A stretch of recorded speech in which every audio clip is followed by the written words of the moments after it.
Dinas Pendidikan Pemuda dan Olahraga Kabupaten Buleleng tengah menyiapkan penerapan kurikulum darurat. Kurikulum darurat tersebut merupakan salah satu pilihan bagi satuan pendidikan yang melakukan pembelajaran jarak jauh dalam masa pandemi COVID-19.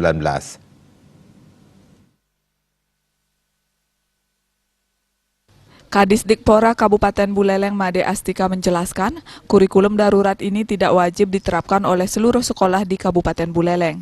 Menurutnya dengan kondisi pandemi ini proses pembelajaran juga cukup mengalami kendala walaupun telah dilakukan secara daring. Nantinya masing-masing sekolah bisa memilih untuk menerapkan kurikulum darurat atau tetap menggunakan kurikulum tahun 2013.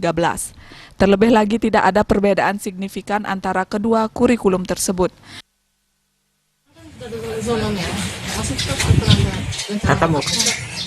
Memiliki program dan bisa memenuhi proses pembelajaran daring, silakan melakukan pilihan mau apakah itu memakai kurikulum darurat atau kurikulum yang memang kurikulum nasional.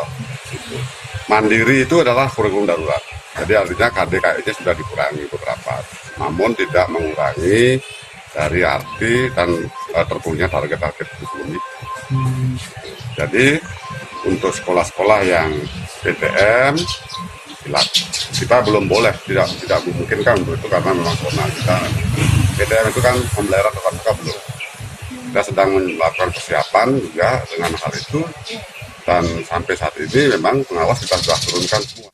Menyikapi kondisi saat ini yakni Kabupaten Buleleng berada dalam zona merah, pihaknya telah menginstruksikan para pengawas untuk melakukan identifikasi terhadap masalah yang dihadapi oleh siswa maupun guru pengajar untuk bisa mengambil langkah strategis.